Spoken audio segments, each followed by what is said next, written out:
इसमें स्वागत है आपका। आज हम शुरू करने जा रहे हैं एक नया वीडियो जो कक्षा 9 के मॉड्यूल से लिया गया है। अध्याय 12 के बारे में चर्चा करेंगे। खाद्य संसाधनों में सुधार चैप्टर का नाम है। तो चलिए हम सबसे पहले जान लेते हैं कि हमें इनकी जरूरत क्यों पड़ती है। इसकी जरूरत इसलिए पड़ती है क्योंकि सभी जीवधारियों को भोजन की आवश्यकता होती है और हमें जो भोज्य पदार्थ हैं वो अधिकांशतः या तो कृषि से मिलते हैं या फिर वो पशुपालन से प्राप्त होते हैं। अब भारत एक ऐसा देश है जिसकी जनसंख्या लगातार बढ़ती जा रही है ना। तो बढ़ती हुई जनसंख्या के लिए हमें फसल और पशुधन दोनों को बढ़ाने की आवश्यकता होगी। और जब हमें कृषि को बढ़ावा देना है और पशुओं को बढ़ावा देना है तो उनका मैनेजमेंट अच्छा प्रदर्शन भी करना होगा। ठीक है, तो हम इसी अध्याय में इनसे संबंधित चर्चा करेंगे। क्या क्या पढ़ना है हमें? फसल उत्पादन, फसल के किस्मों में सुधार, फसल उत्पादन में सुधार, फसल सुरक्षा प्रबंधन और पशुपालन। ये 5 मेन पॉइंट हैं जिनके बारे में हम इस चैप्टर में चर्चा करेंगे। कौन कौन से मेन? देखिए, एक पढ़ना है फसल उत्पादन, फसल के किस्मों में सुधार, फसल उत्पादन में सुधार, फसल सुरक्षा प्रबंधन और नंबर 5 पे है पशुपालन। ठीक है, उद्देश्य क्या है? इस अध्याय का मुख्य उद्देश्य है कक्षा 9वीं के विद्यार्थियों को किसके बारे में जागरूक करना? फसल और पशुधन के उत्पादन को बढ़ाने और उसके प्रबंधनों के प्रयास से अवगत कराना। ठीक है, महत्वपूर्ण बिंदु इसके क्या हैं? देखिए, अनाज, दाल, फल और सब्जियां। ठीक है, अनाज में गेहूं, चावल, बाजरा आदि से हमें क्या प्राप्त होगा? कार्बोहाइड्रेट प्राप्त होता है। ठीक है, दाल है जैसे उड़द की दाल, मटर की दाल, मूंग की दाल, चना है, सोयाबीन है। ठीक है, इनसे हमें क्या मिलती है? प्रोटीन मिलती है। सबसे ज्यादा प्रोटीन की मात्रा सोयाबीन में होती है। फल और सब्जियों से हमें क्या मिलता है? तो इनसे हमें विटामिन मिल जाते हैं और खनिज लवण मिल जाते हैं। ठीक है, तो हमें जरूरत किस किस की है? अनाज चाहिए हमें खाने के लिए, दाल चाहिए, फल चाहिए, सब्जियां चाहिए। ठीक है, फसल सुधार के लिए आवश्यक है चारे वाली फसलों के लिए लंबी और सघन शाखाएं, क्योंकि उनसे भूसा अधिक निर्मित होगा। फसल सुधार के लिए क्या आवश्यक है? जैसे हमें चारे वाली फसल उगानी है तो वो लंबी हो, सघन हो, उसमें शाखाएं हो, क्योंकि अगर ऐसा होगा तो हमें पशुओं के लिए भूसा ज्यादा से ज्यादा प्राप्त हो सकेगा। पौधों को पोषक तत्वों की जरूरत रहती है। पौधों को पोषक तत्वों की जरूरत रहती है और इन पोषक तत्वों को हम 2 भागों में बांटते हैं। एक होते हैं बृहत पोषक तत्व और एक होते हैं सूक्ष्म पोषक तत्व। तो nitrogen, phosphorus, potassium, calcium, magnesium, sulphur. ठीक है, इनकी पौधों को बहुत अधिक मात्रा में आवश्यकता रहती है, इसलिए हम इन्हें कहते हैं बृहत पोषक तत्व कहते हैं। ठीक है, इसके अलावा जैसे बोरोन है, ये सूक्ष्म पोषक तत्वों में चले जाते हैं। लोहा है, आयरन, Fe, ये सूक्ष्म पोषक तत्व हैं। ठीक है, अब फसल कई प्रकार की होती हैं। एक फसल ऐसी होती है जो वर्षा ऋतु में उगाते हैं, जिनकी बुवाई जून में होती है। जून जुलाई में हम उसकी बुवाई कर देते हैं, अक्टूबर के आसपास हम उसको काट लेते हैं। ऐसी फसलों को खरीफ की फसल कहते हैं, जैसे मक्का और बाजरा। ठीक है, कुछ फसलें ऐसी होती हैं जिन्हें हम अक्टूबर नवंबर में उनकी बुवाई करते हैं और वो लगभग अप्रैल तक कट जाती हैं। इन्हें रबी की फसल कहते हैं, जैसे इसमें गेहूं, सरसों, चना ये आते हैं। ठीक है, देखो उदाहरण दिए हुए हैं, गेहूं है, चना है, मटर है, सरसों है और अलसी है। ये रबी की फसल है। देखो, रबी की फसल सर्दी में आती है। ठीक है, और खरीफ की फसल बरसात वाली है। एक फसल जायद वाली और होती है जो मार्च अप्रैल में उनकी बुवाई कर लेते हैं और वो लगभग जून तक उनको काट लेते हैं, जैसे तरबूज है, खरबूजा है, ये जायद की फसल है। एक विशेष फार्म में फसल उत्पादन तथा पशुपालन आदि को बढ़ावा देने वाली खेती को मिश्रित खेती तंत्र कहते हैं। मिश्रित खेती में अपन क्या कर रहे हैं? देखिए, मिश्रित खेती में एक विशेष जगह होती है, जैसे फार्म बना लेते हैं, उसमें फसल का उत्पादन भी करते हैं, साथ साथ हम उसमें पशुओं को भी पाल लेते हैं, इसीलिए हम इसको मिश्रित खेती कहते हैं। ठीक है, अगला है 2 अथवा 2 से अधिक फसलों को निश्चित कतार पैटर्न में उगाने को अंतः फसलीकरण कहते हैं। ठीक है, एक ही खेत में जैसे हम 2 या 2 से अधिक फसलों को अलग अलग लाइन वाइज उनको अपन पैदावार उनकी लेते हैं और इस तरीके के पैटर्न को अपन कहते हैं अंतःस्थ फसलीकरण कहते हैं। एक ही खेत में विभिन्न फसलों को एक ही खेत में विभिन्न फसलों को पूर्व नियोजित अनुक्रम में उगाएं तो हम उसको फसल चक्र कहते हैं। ठीक है, इसमें से एक एक नंबर की ओटी आती हैं, तो आप इनको ऐसे याद रख लें कि रबी की फसल के उदाहरण क्या है, रबी की फसल कब बोई जाती है, कब काटी जाती है, ऐसे ही खरीफ की फसल कब बोई जाती है, कब काटी जाती है, और उसके उदाहरण क्या है। तो इस तरीके से हम इनको याद कर लेंगे तो आपकी जो एमसीक्यूज रहते हैं, आवा सादा वाले प्रश्न है ना, और खाली रिक्त स्थान की पूर्ति, फिलप्स वगैरह जो आते हैं, मैचिंग आती हैं, तो ये गलत नहीं होते हैं। लंबे समय तक दुग्ध श्रवण काल के लिए विदेशी नस्लें कुछ पशुओं की जैसे ब्राउन स्विस का चुनाव किया जाता है। ठीक है, ये ओटी आती है, मोती प्राप्त करते हैं। तो मोती प्राप्त जो हम करते हैं वो उसके लिए हम किसको पालते हैं, ऑयस्टर। क्या नाम देना है, ऑयस्टर को का संवर्धन अपन मोतियों के लिए करते हैं। समुद्री संवर्धन, इसको मैरीकल्चर कहते हैं। समुद्र की, ऐसे समझ लो समुद्र की खेती, एक तरीके से समुद्र के जीवों को पालना है ना, उनका पालन पोषण, उनसे हमें पैसे कमाना। ठीक है, आर्थिक स्थिति मजबूत होती है। तो समुद्री संवर्धन जिसे मैरीकल्चर कहते हैं, आर्थिक महत्व वाली समुद्री मछलियों के समुद्री जल में संवर्धन को समुद्री संवर्धन कहते हैं। समुद्र के ही पानी में मछलियों का पालन करना, ठीक है, ये एक तरीके का मत्स्य पालन है। इसे आर्थिक महत्व वाली मछलियों को पालते हैं तो उससे क्या है, हमारी आर्थिक स्थिति में सुधार आता है और हम उससे पैसा कमा पाते हैं।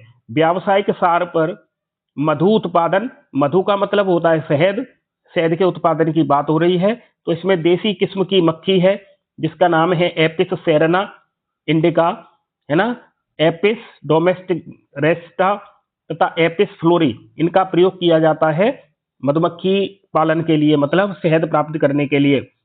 एपिस मेलिफेरा का प्रयोग मधु के उत्पादन को बढ़ाने के लिए किया जाता है। ठीक है, एपिस मेलिफेरा, इसका प्रयोग मधु के मतलब शहद के उत्पादन को बढ़ावा देने के लिए इसका उपयोग करते हैं। ठीक है, इस तरीके से ये चार्ट है। वीडियो को पॉज करके आप इसको अपने फेयर कॉपी में उतार लेंगे, जिससे आपको ये पता लगेगा कि इस फसल उत्पादन में हमें कौन कौन से काम करने रहते हैं। ठीक है,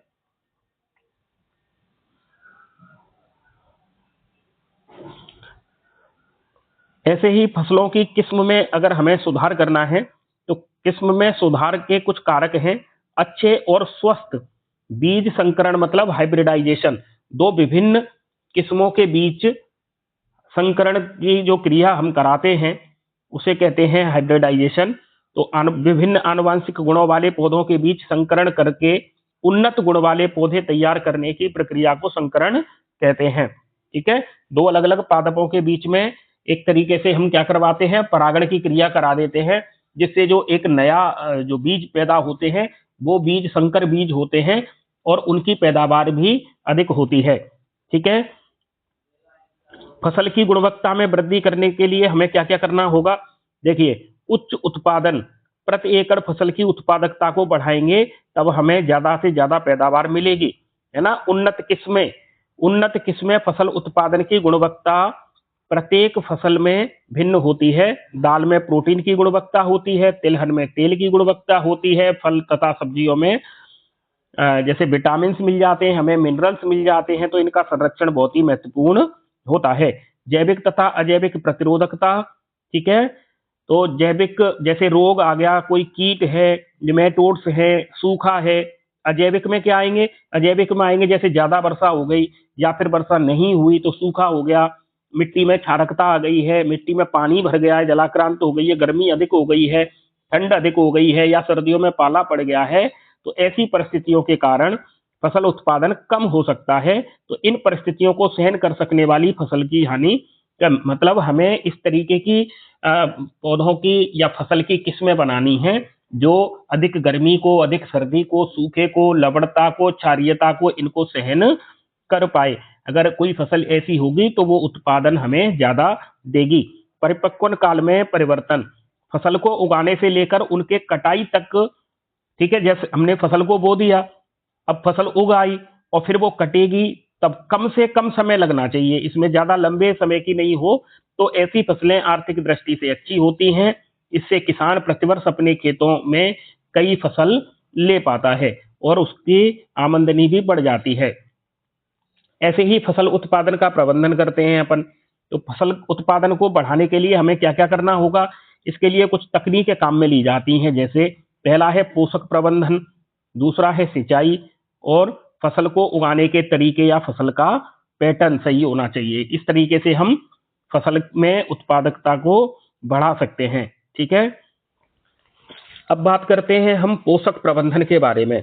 दूसरे जीवों की तरह पौधों को भी वृद्धि करने के लिए, जैसे हमें वृद्धि करने के लिए पोषक तत्वों की जरूरत होती है, ऐसे ही पादपों को भी अपनी वृद्धि के लिए, अपने विकास के लिए किसकी जरूरत रहती है, पोषक तत्वों की जरूरत रहती है। और ये पोषक तत्व पौधों को, अधिकांश जो पोषक तत्व है वो पौधों को कहां से मिलते हैं, मृदा से मिलते हैं। ठीक है, तो इन पोषक तत्वों को अब हम कितने भागों में बांटते हैं, इनको दो भागों में बांट देते हैं। ठीक है, एक होते हैं बृहत पोषक तत्व, एक होते हैं बृहत पोषक तत्व, और एक होते हैं सूक्ष्म पोषक तत्व, मैक्रोन्यूट्रिएंट्स और माइक्रोन्यूट्रिएंट्स। ठीक है, नाइट्रोजन वायु व भूमि से प्राप्त होती है, जो कि अधिक मात्रा में पौधों को आवश्यकता उसकी रहती है। इसके अलावा फास्फोरस है, पोटेशियम है, कैल्शियम है, मैग्नीशियम है, सल्फर है। इस तरीके के पोषक तत्वों की पौधों को जरूरत रहती है। आपने देखा होगा किसान अपने खेत में यूरिया को डालते हैं, है ना। तो यूरिया का जो बैग आता है ना, उस पर लिखा रहता है नाइट्रोजन की मात्रा कितनी है, इसमें 40% लिखी रहती है। ऐसे ही एक और खाद आता है मार्केट से, जिस पे लिखा रहता है NPK। तो उसमें क्या क्या होगा, नाइट्रोजन होगा, फास्फोरस होगा और पोटेशियम होगा। ठीक है, ये बृहत पोषक तत्व है, इनकी पौधों को ज्यादा जरूरत रहती है। इसके अलावा जैसे आयरन है, लोहा है, मैग्नीज है, इनकी बहुत कम आवश्यकता होती है। जैसे बोरॉन है, जिंक है, कॉपर है, मोलिब्डेनम है, क्लोरीन है, इनकी पौधों को कम आवश्यकता होती है। इसलिए हम इनको क्या कहते हैं, इन्हें सूक्ष्म पोषक कहते हैं। एक्चुअल में पादपों को 17 प्रकार के, पादपों को कितने प्रकार के, 17 प्रकार के पोषक तत्वों की या खनिज तत्वों की जरूरत रहती है, जिनकी पूर्ति हवा से, पानी से और मृदा से हो जाती है। ठीक है, फसलों के प्रकार क्या हैं, देखिए फसल कई प्रकार की हैं। जैसे कुछ फसलें ऐसी होती हैं जो हम उनका उपयोग अनाज के रूप में करते हैं, कुछ बीज के रूप में काम में आती हैं, कुछ दाल के रूप में काम आती हैं, कुछ सब्जियों के रूप में काम आती है, मसाले के रूप में काम आती हैं और फल के रूप में काम आती हैं। तो इनके सभी के उपयोग अलग अलग हैं। आप वीडियो को पॉज करके और इसको यहां से लिख लेंगे, ठीक है, नहीं तो फिर वीडियो बहुत बड़ा हो जाएगा। आगे चलते हैं। फसलों का मौसम कितने प्रकार का है, तो अभी बात करी थी अपन ने, 2 प्रकार का है। एक बरसात के सीजन वाली फसल है और एक कब है, सर्दी के सीजन वाली। तो एक जो बरसात के सीजन की हैं उनको कहते हैं खरीफ की फसल, उनको कहते हैं खरीफ की फसल। ठीक है, और जो सर्दी वाली हैं उनको रबी की फसल कहते हैं। अभी देखो नवंबर में, अक्टूबर नवंबर में जो फसलों की बुवाई हो रही है, ये होली के आसपास कट जाएंगे। ऐसे आप याद रख लो, दिवाली के आसपास बुवाई करते हैं, होली के आसपास काट लेते हैं, तो वो रबी की फसलें होती हैं। अब आपने देखा होगा इस समय कौन कौन सी सब्जी मार्केट में सबसे ज्यादा आ रही है ना, और तो वो रबी की फसल हो जाएंगी। जैसे गेहूं है, चना है, मटर है, सोयाबीन, अलसी, ये रबी की फसलें हैं। काला चना, हरा चना, चावल, सोयाबीन और धान। आप तो इसमें मोटा मोटा ये याद रखो, खरीफ की फसल में बाजरा, है ना, मक्का, है ना, चावल और सोयाबीन, और है ना, ये याद रखो आप तो। चलो आगे चलते हैं। फसल सुरक्षा के प्रबंधन क्या है, फसल सुरक्षा के लिए हमें क्या क्या उपयोग करने चाहिए। देखिए पहला है कीट या पीड़कनाशी। फसल की वृद्धि के समय हमें इनकी जरूरत पड़ेगी। और हमें दूसरा, अनाज का भंडारण भी तो अच्छे से करना है। अगर भंडारण अच्छे से नहीं करेंगे तो फिर जो अनाज हमने जैसे गेहूं रख लिया है, बाजरा रख लिया है, तो उसमें कीड़े लग जाएंगे और वो खराब हो जाएगा। तो हमें इनका भी उपयोग करते रहना है। ठीक है, पीड़कनाशी, पीड़कनाशी क्या होते हैं, पेस्ट कंट्रोल ड्यूरिंग ग्रोथ। जब फसल वृद्धि कर रही होती है तब हम उसमें कुछ पीड़कनाशी का छिड़काव करते हैं, जिससे फसल खराब नहीं हो। जैसे खरपतवारनाशी, देखो फसलों के साथ कुछ अनावश्यक पौधे उग जाते हैं जो क्या करते हैं, फसल के पौधों के साथ प्रतिस्पर्धा करते हैं, कंपटीशन करते हैं, और वो खरपतवार अपने काम में पोषक तत्वों को ले लेती हैं, तो फसल वाले जो पौधे हैं उनको कम मात्रा में पोषक मिल पाते हैं, तो पैदावार घट जाती है। इसलिए हमें खरपतवार को हटाना रहता है। इसके लिए हम जेंथियम और पायरेथ्रम का छिड़काव करते हैं। ऐसे ही कीट को हटाने के लिए, फसल में कीट नहीं आ जाए उनको मारने के लिए भी हम फसल तथा पौधों को बचाने के लिए क्या करते हैं, कीटनाशी का छिड़काव कर देते हैं। अगले हैं रोगाणु। कुछ पैथोजेंस भी होते हैं, जैसे बैक्टीरिया है, फंगस मतलब कवक है, वायरस है, ये पौधों में विभिन्न प्रकार के रोग फैलाते हैं, इसलिए हम इनको रोगाणु कहते हैं। ठीक है, तो हमें इनको फसल में से इनको नष्ट करना रहता है। ये जब नष्ट हो जाएंगे तो हमारी पैदावार अच्छी हो पाएगी। फसल उगाने के तरीके भी आने चाहिए हम पर। फसल उगाने का तरीका अच्छा होगा तो पैदावार ज्यादा होगी। जैसे हम क्या क्या कर सकते हैं, एक समय पर एक से अधिक फसलों का उत्पादन ले रहे हैं तो मिश्रित कृषि कर सकते हैं। ठीक है, इंटर क्रॉपिंग कर सकते हैं, एक ही खेत में कतार वाइज लाइन वाइज ना अलग अलग फसलों को उगा लें। और हमें क्रॉप रोटेशन, फसल चक्र भी अपनाना चाहिए। लगातार लगातार हम किसी खेत में अगर एक ही फसल का उत्पादन करते रहते हैं तो मिट्टी की उर्वरा शक्ति कम हो जाती है, इसीलिए फसल की पैदावार भी कम हो जाती है। इसीलिए हमें किस किस कैसे फसल की पैदावार बढ़ानी है, तो हम क्या करेंगे, मिश्रित फसल करेंगे और इंटर क्रॉपिंग अंतर फसलीकरण करेंगे और फसल चक्रण करेंगे। ठीक है, ऐसा करने से हमारी पैदावार बहुत अधिक हो जाएगी। ठीक है, अब फसल में अब हमको क्या करना रहेगा, अब फसल में हमें सिंचाई भी करनी होगी। सिंचाई मतलब पानी देना, है ना। तो सिंचाई के बहुत सारे तरीके हैं। पहले समय पर कुएं से किसान अपने खेतों में पानी देते थे, है ना। तो कुएं देखो दो प्रकार के हुए, एक तो जो खोद कर बनाए जाते थे गहरे गड्ढे वाले, ठीक है, उनमें बैलों के उपयोग से पहले पानी निकालते थे या फिर पंप के जरिए से पानी निकालते हैं अब, है ना। एक ट्यूबवेल होते हैं, नलकूप, इसमें बहुत नीचे पानी होता है और सिंचाई इससे कराते हैं, तो मोटर पंप के इस्तेमाल से पानी को ऊपर ले आते हैं। आजकल आपने देखा होगा समरसेबल लगी रहती है ना। इस प्रकार नहर से अपन सिंचाई कर लेते हैं, नदी के पानी से भी सिंचाई कर लेते हैं, है ना, तालाब से सिंचाई कर लेते हैं। इसके अलावा हमें क्या ध्यान रखना है, हमें बरसात के पानी को संरक्षित करके रखना है। तो हमें पानी का संरक्षण करना भी बहुत जरूरी है। तो पानी को व्यर्थ नहीं बहाएं, इसका संरक्षण बहुत जरूरी रहता है। ठीक है, क्योंकि जल है तो ही कल है, बिना जल के तो कुछ भी नहीं है। खाद्य और उर्वरक की भी जरूरत पड़ेगी। फसल पैदावार बढ़ानी है तो हमें खाद तथा उर्वरक की जरूरत पड़ेगी। और यहाँ पर आपकी परीक्षा में प्रश्न आता है, खाद तथा उर्वरक में अंतर बताइए। एक तो खाद, ठीक है, यह एक कार्बनिक पदार्थ का अच्छा स्रोत है। कार्बनिक पदार्थ की मात्रा इसमें होती है, इसकी थोड़ी मात्रा मिट्टी को पोषक तत्व प्रदान करती है खाद, है ना। यह प्राणी के उत्सर्जित पदार्थ या अपशिष्ट से बनता है। आप ऐसे याद रख लो, खाद को हम घर पे बना लेते हैं, ये घरों में बनता है, ये फैक्ट्री में नहीं बनता है। घर में से जैसे सब्जियों के छिलके हैं, पशुओं के मलमूत्र आदि हैं, जैसे गाय भैंस के गोबर को, इनको इकट्ठा कर लेते हैं और इससे जो खाद बनता है ये जैविक खाद होता है, ये फसल के लिए बहुत अच्छा होता है। ठीक है, पौधों के अपशिष्ट द्वारा अपघटन से ये तैयार किया जाता है। इस तरीके से हम खाद का उपयोग करते हैं। खाद तथा उर्वरक के उपयोग से क्या होगा, देखो खाद में कार्बनिक पदार्थों की अधिक मात्रा मिट्टी की संरचना में सुधार करती है, मतलब मिट्टी की बनावट अच्छी हो जाती है। खाद मिट्टी को पोषक और कार्बनिक पदार्थ उपलब्ध कराते हैं। उर्वरक, इनका अधिक समय तक प्रयोग मिट्टी की उर्वरा शक्ति को घटा देता है। ये जो उर्वरक शब्द लिखा है ना, ये उर्वरक जो शब्द है ये फैक्ट्री में बनने वाला खाद है, फैक्ट्री से बन के आता है ये उर्वरक, फर्टिलाइजर। अगर हम इसको ज्यादा मिट्टी में डालते हैं तो मिट्टी की उर्वरा शक्ति मतलब उपजाऊपन उसका कम हो जाता है। इसीलिए हमें किसका उपयोग ज्यादा करना चाहिए, घरेलू खाद का उपयोग ज्यादा करना चाहिए, है ना। और फैक्ट्री से आने वाले फर्टिलाइजर या उर्वरक का प्रयोग कम करना चाहिए। खाद देखो कितने प्रकार के होते हैं। एक खाद है वर्मी कंपोस्ट खाद भी बनाते हैं हम, है ना। देखो एक हो गया कंपोस्ट खाद, एक हो गया वर्मी कंपोस्ट खाद, एक हो गई हरी खाद। इनको आप अपने कॉपी में लिख लें वीडियो को पॉज करके, ठीक है।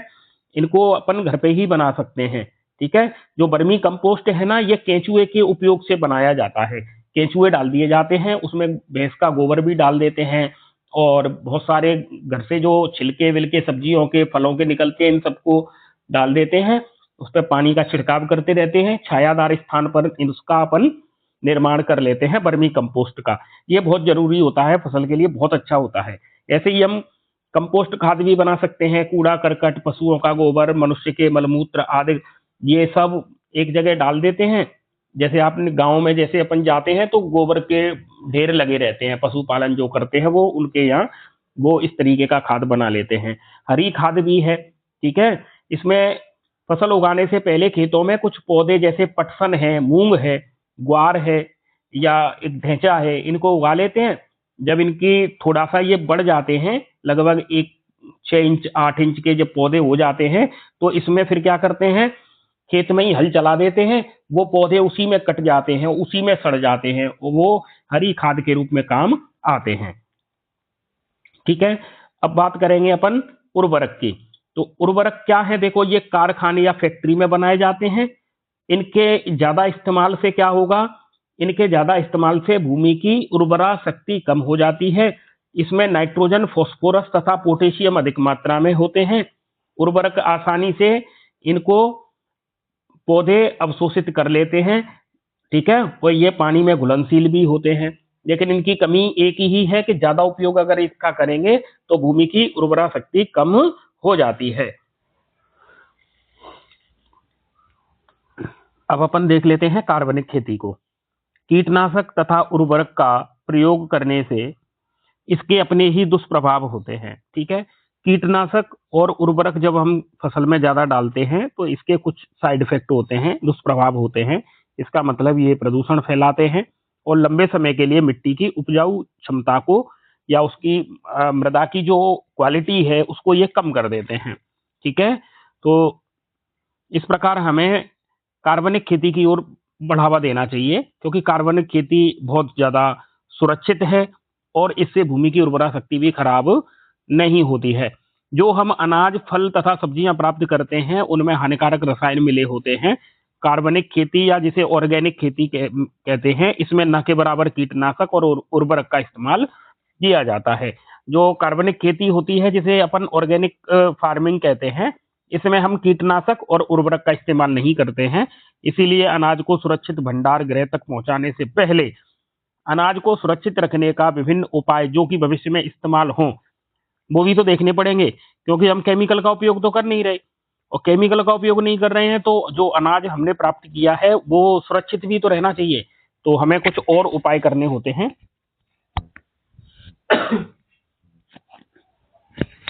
जैसे सुखाना, सूरज की रोशनी में अच्छी तरह से हमें जो हमने अनाज प्राप्त किया है या फसल का जो उत्पाद हमने लिया है उसको सुखा लेना चाहिए। सफाई का ध्यान रखना, मेंटेनेंस ऑफ हाइजीन, अनाज में कीड़े नहीं होने चाहिए। गोदामों को अच्छी तरह से साफ कर लेना चाहिए। छत, दीवार और फर्श अगर कहीं दरार है तो उसे अच्छी तरह से मरम्मत करके बंद कर देना चाहिए, ठीक है। धूमक, है ना, फ्यूमिगेशन, गोदाम तथा भंडार गृह पर जिस बीज में कवकनाशी और कीटनाशी का प्रयोग करना आवश्यक होता है, ठीक है। भंडारण उपकरण, कुछ भंडारण उपकरण जैसे कि पूसा धानी, पूसा कोठार, पंत कुठला आदि उपकरण एवं संरचनाएं अपनानी चाहिए। और साथ में ही हमें साफ तथा सूखे दाने को प्लास्टिक बैग में सुरक्षित रखना चाहिए। तो इसमें वायु, नमी, तापक्रम इनका प्रभाव इसमें नहीं हो, बाहर के वातावरण का कोई प्रभाव हमारे फसल के उत्पाद पर नहीं होना चाहिए, ठीक है। अब हम देख लेते हैं खाद तथा उर्वरक में क्या अंतर है, ठीक है। तो आपकी परीक्षा में इससे संबंधित लगभग पूछते हैं कि खाद और उर्वरक में कोई 5 अंतर लिखिए या कोई 4 अंतर लिखिए। तो सबसे पहले हम बात कर लेते हैं खाद की। यह मुख्य रूप से कार्बनिक पदार्थों से बने होते हैं, ठीक है, प्राकृतिक पदार्थ के बने होते हैं, जैसे घर में से जो भी अपन खाने पीने का जो सामग्री निकलती है, सब्जियों के छिलके हैं, है ना, फलों के छिलके हैं, इसी तरीके से इनसे हम इसे बना लेते हैं, तो ये प्राकृतिक पदार्थ के बने होते हैं। खाद में कम मात्रा में पोषक तत्व होते हैं, खाद सस्ती होती है और घर तथा खेत या मैदानों में इसे हम बना सकते हैं। खाद धीरे धीरे पौधों द्वारा अवशोषित की जाती है, क्योंकि यह पानी में कैसी होती है, अघुलनशील होती है। ठीक है, यहीं पर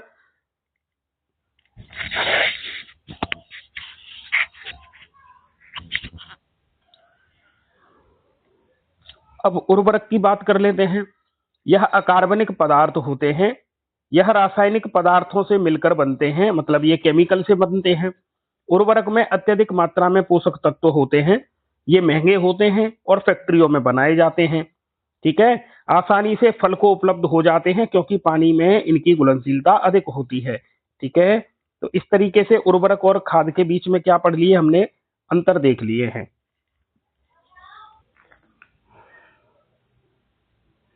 अब हम चर्चा करेंगे पशुपालन के बारे में। घरेलू पशुओं का वैज्ञानिक ढंग से पालना, है ना, घरेलू पशुओं को हम वैज्ञानिक ढंग से अगर उनका पालन पोषण करते हैं तो इसे पशुपालन कहा जाता है। यह पशुओं के भोजन, उनके आवास, नस्ल, मतलब वो किस नस्ल का है पशु, है ना, तो हम नस्ल सुधार तथा रोग नियंत्रण से संबंधित यहाँ पर चर्चा करेंगे। पशुपालन के प्रकार हैं, जैसे कि कैटल फार्मिंग या पशु कृषि, इसका कृषि में भी उद्देश्य होता है, जैसे कि पशुपालन से दुग्ध प्राप्त किया जाता है। ठीक है, पशुपालन से दुग्ध प्राप्त किया जाता है और पशु खेत जोतने के काम में आते थे प्राचीन समय में।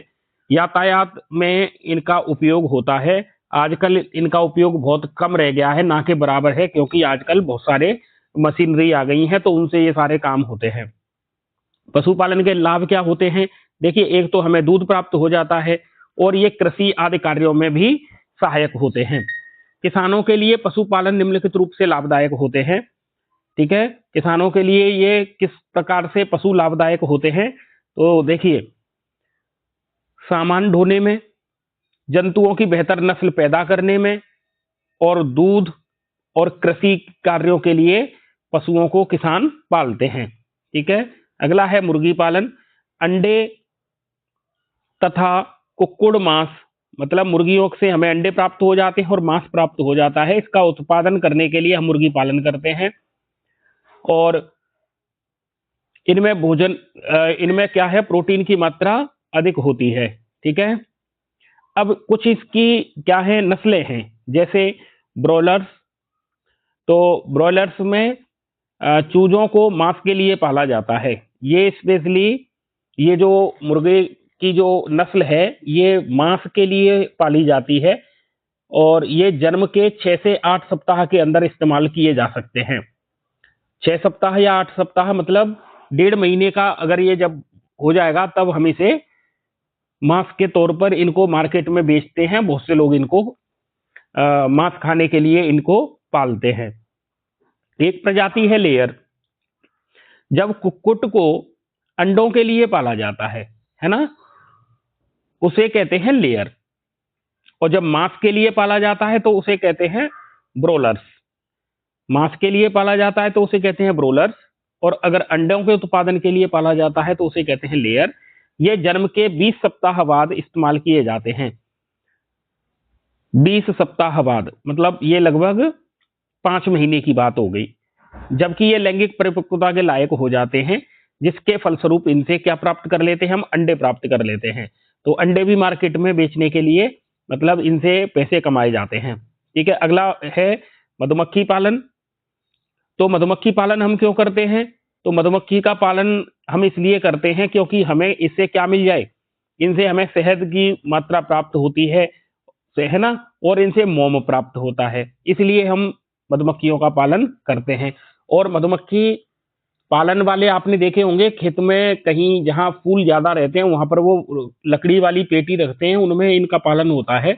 तो ये परागण क्रिया भी बहुत कराती हैं, इसीलिए ये किसान के लिए बहुत लाभदायक होती हैं। अधिकतर किसान मधुमक्खी पालन अन्य आय स्रोतों के इस्तेमाल के लिए भी करते हैं। ठीक है, तो मधुमक्खी पालन को अपन किस नाम से भी जानते हैं? इसे एपियरी, ठीक है, मधुमक्खी पालन या एपियरी, ठीक है। अब हम देख लेते हैं इसके बहुविकल्पीय प्रश्न। क्या देख लें? बहुविकल्पीय प्रश्न देख लेते हैं, ठीक है। ऐसी फसलें जिन्हें हम वर्षा ऋतु में उगाते हैं उन्हें कहते हैं, वर्षा ऋतु में जो उगती हैं उन्हें कहते हैं खरीफ की फसल, ठीक है। बरसात ऐसे याद कर लो, बरसात, तो बरसात में कितने अक्षर हैं? 3, और खरीफ में कितने हैं? 3। तो इस तरीके से इसे याद कर लो। ऐसी फसल जो शीत ऋतु में उगाई जाती है, देखो शीत में कितने अक्षर हैं? 2 हैं, और रवि में कितने अक्षर हैं? 2 हैं। तो शीत ऋतु में जो उगाई जाती है वो रवि की फसल है, ठीक है। बरसात, वर्षा को मत याद रखना, बरसात ऐसे याद रख लेना। तो बरसात में 3 अक्षर हैं, और इधर खरीफ में भी 3 अक्षर हैं। निम्नलिखित में से कौन सी फसलें खरीफ फसलें हैं? जो खरीफ के मौसम में, मतलब बरसात के मौसम में जो उगाई जाती हैं। तो यहाँ पर ऑप्शन दिए हैं, देखिए, जैसे धान, मक्का, सोयाबीन। तो इसका राइट आंसर क्या होगा? इसका राइट आंसर होगा उपरोक्त सभी, ठीक है। अगला प्रश्न है, निम्नलिखित में से कौन सी फसलें रबी फसलें हैं? तो रबी की फसल कौन सी है? तो इसमें ऑप्शन दिए हैं गेहूं, चना, मटर। देखो सर्दियों के दिनों में ये तीनों फसलें उगाई जाती हैं, इसलिए इसका राइट आंसर होगा उपरोक्त सभी, ठीक है। चलिए अगला प्रश्न देखें। निम्नलिखित में से किन विधियों को अपनाकर फसल उत्पादन में सुधार किया जा सकता है? मतलब फसल की पैदावार किससे बढ़ सकती है? इसमें ऑप्शन है, देखिए, फसल की किस्म में सुधार करना, अच्छी वैरायटी के बीज अगर हम बोते हैं तो फसल उत्पादन बेहतर होता है। फसल उत्पादन मतलब इन इसका प्रबंधन, अच्छे से इसका प्रबंधन या मैनेजमेंट कर लें तो फसल उत्पादन बढ़ता है, और उसकी सुरक्षा कर लें, फसल की क्या कर लें? सुरक्षा कर लें, तब भी उत्पादन बढ़ता है। इसका मतलब इसका भी राइट आंसर होगा उपरोक्त सभी, ठीक है। फसल, अगला प्रश्न है, फसल की किस्म में सुधार करने हेतु किन गुणों की अपेक्षा होती है? फसल की किस्म में सुधार करना है तो हमें कौन से गुण चाहिए? अच्छी रोग प्रतिरोधक क्षमता, ये जरूरी है। उर्वरक के प्रति अनुरूपता, ये भी जरूरी है। उच्च उत्पादन, ये भी जरूरी है। तो इसका राइट आंसर होगा उपरोक्त सभी। जब संकरण पौधों की विभिन्न किस्मों में कराया जाए तो इसे क्या कहते हैं? देखो किस्म अलग अलग हैं, वैरायटी अलग अलग हैं, तो इसको क्या कहते हैं? जब संकरण पौधों की विभिन्न किस्मों में कराया जाए तो उसे क्या कहते हैं? विभिन्न मतलब अलग अलग वैरायटी ले ली है, तो इसे क्या कहेंगे? इसे कहते हैं अंतरा किस्मीय, है ना, अंतरा किस्मीय कहते हैं इसे, अंतरा किस्मीय कहते हैं इसे। तो इसका राइट आंसर हो जाएगा, इसका राइट आंसर होगा ऑप्शन नंबर पहला, अंतरा किस्मीय। इसका राइट आंसर होगा अंतरा किस्मीय। अगला है, रासायनिक रूप से तैयार पादप पोषकों को क्या कहते हैं? देखो ये केमिकली जो बनाए गए हैं, केमिकल से जो बनाए गए हैं उनको क्या कहते हैं? उनको उर्वरक कहते हैं, फर्टिलाइजर कहते हैं, और फर्टिलाइजर फैक्ट्री में बनते हैं, ऐसे याद रख लो, फर्टिलाइजर फैक्ट्री में बनते हैं, ठीक है। रिक्त स्थानों की पूर्ति कीजिए। तो यहां पर देखो प्रश्न क्या क्या है। एक ही खेत में विभिन्न फसलों को पूर्व नियोजित अनुक्रम में उगाने को क्या कहते हैं? क्या कहते हैं इसे? पूर्व नियोजित कार्यक्रम में अगर हम फसल को उगाते हैं तो हम इसे क्या कहते हैं? तो एक ही खेत में विभिन्न फसलों को पूर्व नियोजित अनुक्रम में उगाने को फसल चक्र कहते हैं। तो आप यहां लिख लेंगे फसल चक्र। मधुमक्खी पालन मधु तथा मोम को प्राप्त करने के लिए किया जाता है, तो यहाँ खाली जगह में आप मोम लिखेंगे, ठीक है। का संवर्धन मोतियों को प्राप्त करने के लिए किया जाता है, तो यहाँ पर आप लिखेंगे ऑयस्टर, है ना। यहाँ पर क्या लिखेंगे? ऑयस्टर लिखेंगे, ओएस्टर लिखेंगे यहाँ पर, है ना, ऑयस्टर लिखना है, ठीक है। तीसरे में क्या लिखना है? ऑयस्टर लिखना है, ठीक है।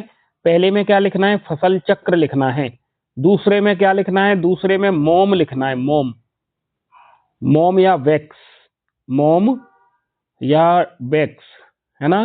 WAX वैक्स लिखना है। अंतःस्थलीय स्रोतों से मछलियां प्राप्त कर सकते हैं। ठीक है, मछलियां कहां से प्राप्त कर सकते हैं? देखिए, अंतःस्थलीय स्रोत से मछलियां प्राप्त होती हैं, तो इसमें अपन यहां लिख देंगे जलीय स्रोत, है ना। जैसे समुद्र से मिल जाती हैं, तो समुद्र से, तालाब से, है ना, नदी से। तो हम यहाँ पर जलीय स्रोत तथा अंतःस्थलीय स्रोतों से मछलियां प्राप्त कर सकते हैं। ठीक है, अगला है द्वारा दुग्ध उत्पादन में वृद्धि हुई है, तो हम यहाँ पर लिख देंगे पशुपालन द्वारा।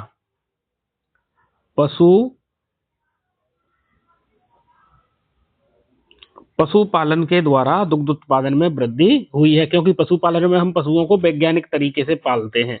ठीक है, जिससे क्या होता है, दुग्ध उत्पादन में वृद्धि होती है। अगले प्रश्न की चर्चा करते हैं। प्रश्न नंबर 3 है, सत्य को चुनिए। तो इसमें है, देखिए, खाद में कार्बनिक पदार्थों की मात्रा कम होती है। खाद में कार्बनिक पदार्थों की मात्रा कम होती है, ऐसा नहीं होता, ज्यादा होती है। तो ये पहला वाला असत्य है। मिश्रित मछली संवर्धन तंत्र प्राय मत्स्य पालन के लिए अपनाते हैं। ये सही है। मैं सही को इस तरीके से हाईलाइट कर रहा हूं। मिश्रित मछली संवर्धन तंत्र प्राय मत्स्य पालन के लिए अपनाते हैं। अगला है, देसी नस्लों जैसे जर्सी, ब्राउन,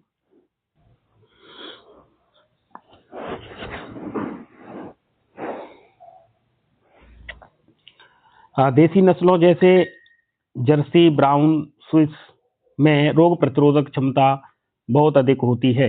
ये तीसरा प्रश्न है, तो ये कैसा है? रॉन्ग आंसर है, मतलब ये असत्य है, तीसरा वाला, है ना। पशुधन के प्रबंधन को पशुपालन कहते हैं, ये बात बिल्कुल सही है। तो ये नंबर 4 ये सही है। अगला है, उर्वरक का सतत प्रयोग मिट्टी की उर्वरता को बढ़ाता है। नहीं, ये गलत है। खाद का सतत प्रयोग मिट्टी की उर्वरता को बढ़ाता है, ये सही है। और उर्वरक का उपयोग करने से मिट्टी की उर्वरा शक्ति कम होती है, तो ये 5वां असत्य है। ठीक है, चलो अगले प्रश्न जोड़ी मिला लेते हैं। बृहत पोषक NPK ऐसे याद रखो, तो बृहत पोषक में आ जाएगा फॉस्फोरस। बृहत पोषक में क्या आ जाएगा? बृहत पोषक में फॉस्फोरस आ जाएगा। ठीक है, सूक्ष्म पोषक में कॉपर आ जाएगा। सूक्ष्म में कॉपर आ जाएगा। वर्मी कंपोस्ट केंचुआ से बनाते हैं, है ना। नीम की पत्तियां, नीलहरित शैवाल जैव उर्वरक के रूप में काम आते हैं। और नीम की पत्तियां क्या है? जैव कीटनाशक है। ये जैव कीटनाशक है, नीम की पत्तियां जैव कीटनाशक होती हैं। ठीक है, तो इस तरीके से इनके ऑप्शन आ जाएंगे। ये नीचे सारे ऑप्शन हैं, तो आप इसमें से इनका मिलान कर लेंगे। अगला है, निम्नलिखित प्रश्नों के उत्तर एक शब्द या एक वाक्य में दीजिए। बोस इंडिका किस जंतु का वैज्ञानिक नाम है? ये पेपर में आता है, बोस इंडिका। तो ये गाय का वैज्ञानिक नाम है। बोस बुवेलिस ये भैंस का नाम है। तो भैंस बुवेलिस ऐसे याद रख लेना। इंडिका गाय है, बुवेलिस भैंस का नाम है। जर्सी और साहिवाल दूध उत्पादन करने वाले किस जंतु की नस्लें हैं? तो जर्सी गाय होती है, साहिवाल भी गाय होती है। ठीक है, मधुमक्खी का वैज्ञानिक नाम क्या है? Apis indica. देखो, ये बहुत ही महत्वपूर्ण है, ये चारों ऑप्शन। तो इन चारों को आप अच्छे से याद कर लें, इनमें से कोई ना कोई आपको पेपर में मिलता ही है। ठीक है, अगला प्रश्न देख लेते हैं। जैविक तथा अजैविक कारक किस प्रकार फसल उत्पादन को प्रभावित करते हैं? जैविक कारक जो जीवित हो, अजैविक कारक जो जीवित नहीं हो। तो जैविक कारक में तो आते हैं कीट पतंगे हैं, सूक्ष्म जीव हैं, है ना, निमेटोड्स हैं, ये तो हैं जैविक कारक सारे। और अजैविक कारक में आते हैं गर्मी है, सर्दी है, बरसात है, हिमपात है ना। तो ये सब क्या बुरा असर डालते हैं, जिससे फसल के उत्पादन में कमी आती है। ठीक है, अगला प्रश्न है, अनाज, दाल, फल तथा सब्जियों से हमें क्या प्राप्त होता है? तो अनाज से हमें कार्बोहाइड्रेट मिल जाता है ना। दाल से हमें प्रोटीन मिल जाती है। फल और सब्जियों से हमें मिनरल्स मिल जाते हैं, मतलब पोषक पदार्थ मिलते हैं। ठीक है, तो इस तरीके से हम इसको याद कर सकते हैं। अंतरा फसलीकरण क्या है? दो या दो से अधिक फसलों को एक साथ एक ही खेत में निश्चित कतार या पैटर्न में उगाने की प्रक्रिया को अंतरा फसलीकरण कहते हैं।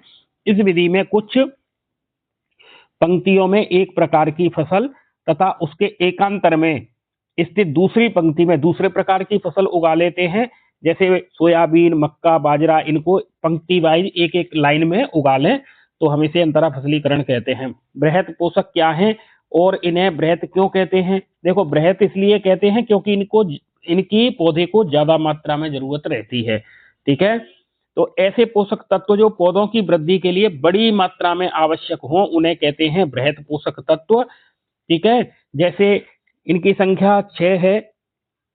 बृहत पोषक तत्व में आते हैं nitrogen, phosphorus, potassium, calcium, magnesium और सल्फर। ठीक है, तो इनको याद आप ऐसे कर लें, एक जैसे N P K है ना, NPK, तो ये नाइट्रोजन, ये फास्फोरस, ये potassium, NPK, magnesium Mg, calcium Ca, sulphur का S, ये याद रखेंगे अपन। ठीक है, NPK, Mg, Ca, S। अगला प्रश्न, पौधे अपना पोषण कैसे प्राप्त करते हैं? तो पौधे अपना पोषण कहाँ से प्राप्त करते हैं? तो ये मिट्टी से प्राप्त कर लेते हैं, जल से और वायु से प्राप्त करते हैं। कहाँ कहाँ से? मिट्टी से, जल से और वायु से। मिट्टी से, जल से और वायु से। ठीक है, और इनको पोषक तत्वों की कितने की जरूरत होती है? 16 पोषक तत्वों की जरूरत होती है। वीडियो को पॉज करके आप यहाँ से पूरा प्रश्न आराम से लिख लेना। ठीक है, अगला प्रश्न है, चारा फसलें क्या होती हैं? अरे, चारा फसलें वे होती हैं जिससे हम चारा प्राप्त कर लें पशुओं के लिए, जैसे बरसीम, जई, सूडान घास, है ना, ये सब चारे वाली फसलें हैं। अगला प्रश्न है, हरी खाद क्या है? हरी खाद, हरी खाद है ना, तो हरी खाद का मतलब होता है हम कुछ फसलें जैसे बरसीम है, ढैंचा है, पटसन है या ग्वार है, इनको खेत में उगा देते हैं और फिर जब ये उग जाती हैं, लगभग ये 1-1 फीट जैसी ऊंचाई की होती हैं, तब हम खेत में हल चलाकर, पाटा चलाकर खेत की जुताई कर देते हैं और इस फसल को हम खेत में ही मिला देते हैं। इसे कहते हैं हरी खाद। ठीक है, इसमें नाइट्रोजन और फास्फोरस भरपूर मात्रा में होता है। हरी खाद के लाभ क्या हैं? यह खाद हमारे पौधों जैसे पटसन, मूंग, ग्वार, इसके अपघटन से बनाई जाती है, अतः इसमें हानिकारक रसायन नहीं होते हैं और इससे भूमि की उर्वरा शक्ति बढ़ती है। ये इसके हैं लाभ। फसल की सुरक्षा के लिए निरोधक विधियों तथा जैव नियंत्रण क्यों अच्छा समझा जाता है? तो इसका उत्तर है, ये आसान होने के साथ ही साथ फसल एवं पर्यावरण को नुकसान नहीं पहुंचाते हैं। इससे न तो फसल को नुकसान होता है, न पर्यावरण को नुकसान होता है। ठीक है, जबकि जो फैक्ट्री में बनते हैं ना संश्लेषित कीटनाशक, ये जहरीले रसायन पदार्थ होते हैं, इससे पर्यावरण और फसल दोनों पर बुरा प्रभाव पड़ता है, प्रतिकूल प्रभाव पड़ता है, ये दोनों के लिए हानिकारक होते हैं। ठीक है, तो इस तरीके से हमें इसका आंसर याद करना है। पशुओं की नस्ल सुधार के लिए प्राय कौन सी विधि उपयोग में ली जाती है? तो इसके लिए देखें, पशुओं की नस्ल सुधार के लिए प्राय संकरण की विधि काम में ली जाती है। इसमें दो अलग अलग किस्मों के जानवरों के बीच में क्रॉस कराकर नई नस्ल प्राप्त कर लेते हैं। तो इसमें क्या करेंगे, दो अलग अलग नस्लों का संकरण कराने पर ऐसी संतति प्राप्त की जाती है जिसमें दोनों नस्लों के वांछित गुण उपस्थित होते हैं। उदाहरण के लिए, लंबे समय तक दुग्ध श्रावण काल के लिए विदेशी नस्लें जैसे जर्सी का संकरण बहुत अधिक रोग प्रतिरोधक क्षमता वाली देसी नस्ल साहीवाल से कराया जाता है। ठीक है, जो हमारे यहाँ की देसी जो नस्ल है साहीवाल गाय की नस्ल, इसका संकरण किसके साथ करा दें अपन? जर्सी गाय के साथ करा दें। तो इससे जो नई नस्ल पैदा होगी वो एक तो रोग के प्रति प्रतिरोधी होगी, साथ में वो दूध भी ज्यादा देगी। इस तरीके से हम पशुओं की नस्ल को सुधार सकते हैं। ठीक है, ब्रॉयलर और अंडे देने वाली लेयर में क्या अंतर है? ब्रॉयलर का प्रयोग किसके लिए किया जाता है? मांस उत्पादन के लिए किया जाता है और लेयर का उपयोग किया जाता मतलब पालन किया जाता है अंडे देने के लिए। ब्रॉयलर के आहार में प्रोटीन और वसा बहुत होता है और लेयर में भोजन में विटामिन की मात्रा अधिक होती है। ब्रॉयलर को कम स्थान की आवश्यकता होती है और लेयर को अधिक स्थान की आवश्यकता होती है। ठीक है। और ब्रॉयलर लगभग 6 से 8 सप्ताह में ही ये मांस उत्पादन के लिए बेहतर होते हैं, और जबकि जो लेयर है वो उसको लगभग 5 महीने का समय लगता है अंडे उत्पाद करने के लिए, अंडे देने के लिए। सिंचाई के 3 स्रोतों के नाम पूछे गए हैं। तो सिंचाई के 3 स्रोत कौन कौन से हैं आप लोगों को पता है? हम नहर के द्वारा सिंचाई कर लेते हैं, ठीक है, और हम नदी के द्वारा भी सिंचाई कर सकते हैं। तालाब से छोटे क्षेत्रों में बहे हुए पानी का संग्रह करके जलाशय या तालाब जो बन जाते हैं उससे भी हम सिंचाई कर सकते हैं। कुएं, नलकूप हैं, ठीक है। तो इस तरीके से आप इसका आंसर याद कर लेना। अगला है खाद एवं उर्वरक के गुणों की तुलना कीजिए। देखिए, खाद हम जैव अपशिष्टों से, मतलब हमारे घर से जो घरेलू अपशिष्ट पदार्थ निकलते हैं उससे बना लेते हैं। इसमें अधिक मात्रा की हमें जरूरत रहती है, खेत में इनकी मात्रा ज्यादा डालनी पड़ती है। इससे भूमि की उर्वरा शक्ति बढ़ जाती है और मृदा में ह्यूमस की मात्रा उपलब्ध हो जाती है। इसी तरीके से ये खाद के गुण हैं। अब उर्वरक के गुण देख लेते हैं। तो उर्वरक रसायनों से बनते हैं, ये केमिकल से फैक्ट्री में बनते हैं। यह अल्प मात्रा में इनकी जरूरत रहती है, ये कम देने पड़ते हैं खेत में। आपने देखा होगा यूरिया किसान 1 बीघा में 20-25 किलो ऐसे देते हैं, है ना, जबकि गोबर की खाद ज्यादा डालनी पड़ती है, पूरी पूरी ट्रैक्टर ट्रॉली से व्यवस्था करनी पड़ती है ना। भूमि की उर्वरा शक्ति को ये नष्ट कर देते हैं, इसलिए इनसे अच्छे होते हैं खाद। और ये ह्यूमस भी उपलब्ध नहीं कराते हैं, इसलिए अच्छे तो कौन होते हैं? देसी खाद अच्छी होती है, उर्वरक इतने अच्छे नहीं होते हैं, और इससे उर्वरा शक्ति भी भूमि की घटती है अगर हम उर्वरक का इस्तेमाल खेती में ज्यादा करते हैं तो।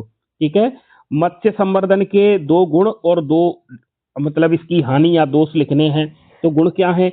कम क्षेत्र में अधिक मात्रा में वांछित जातियों को प्राप्त कर सकते हैं। मत्स्य का मतलब होता है मछली पालन, है ना। तो इसमें अपने को याद रखना है हम किसकी बात कर रहे हैं?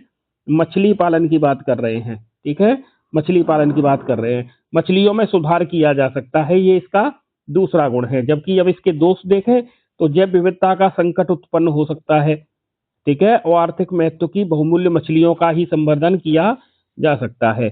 अब देखेंगे अपन मधुमक्खी पालन। तो मधुमक्खी पालन से हमें एक तो शहद मिलता है और एक हमें क्या मिलता है? मोम मिलता है, ठीक है। तो इससे पौष्टिक, स्वास्थ्यवर्धक, औषधीय गुणों वाला हमें शहद प्राप्त होता है।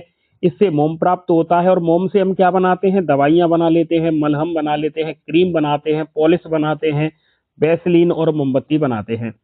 और मधुमक्खी परागण क्रिया में भी भाग लेती हैं, इसलिए ये जरूरी होती हैं। इसका उद्योगों का संचालन निर्धन एवं अल्प शिक्षित ग्रामीण भी कर सकते हैं। इसके लिए ज्यादा पढ़े लिखे होने की जरूरत नहीं रहती है और लागत भी इसमें कम लगती है। अगला देख लेते हैं, मधुमक्खी पालन की महत्व क्या है, इसका उपयोग क्या है।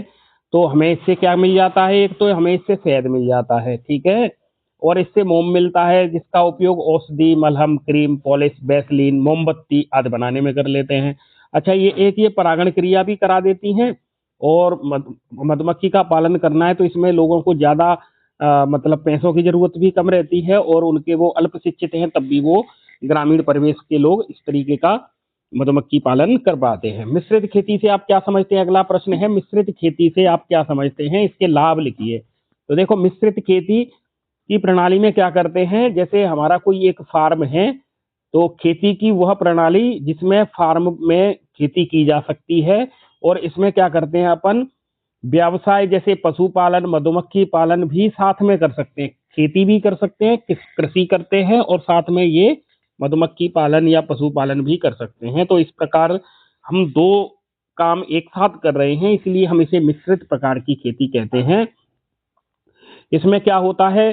किसान को सामान्य से अधिक आय प्राप्त होती है, मजदूरों को वर्ष भर मजदूरी मिलती रहती है, पशुओं को वर्ष भर चारा उपलब्ध हो जाता है, ठीक है, और इनके अपशिष्ट से खाद बना लेते हैं, और ये खाद फिर खेती में भी काम आ जाती है। तो इस तरीके से एक पुनः चक्रण चलता रहता है, ठीक है। भूमि वर्ष भर हम उसका उपयोग कर पाते हैं। किसान हमेशा कृषि कार्य में व्यस्त रहता है और पशुपालन को बढ़ावा मिलता है, ठीक है। ये इसके क्या हो गए? प्रमुख लाभ हो गए। फसल चक्र क्या है? फसल चक्र के प्रमुख सिद्धांतों का और उनका महत्व भी पूछा जा रहा है। तो इसमें देखिए फसल चक्र की बात हो रही है। तो इसमें क्या करते हैं, विभिन्न फसलों को पूर्व योजना के अनुसार क्रम में अदल बदल कर बोना, जिससे कि भूमि की उर्वरा शक्ति नष्ट नहीं हो। तो हम इसे कहते हैं फसल चक्र कहना। फसल चक्र का प्रमुख लाभ है भूमि की उर्वरा शक्ति को बनाए रखना। ठीक है, उदाहरण जैसे सोयाबीन, चना, मटर, मक्का, इस तरीके से अलग अलग फसलों का उत्पादन करना फसल चक्रण कहलाता है। एक चक्र चलाते हैं अपन, ऐसे समझ लो, है ना। तो फसल चक्र के सिद्धांत क्या हैं?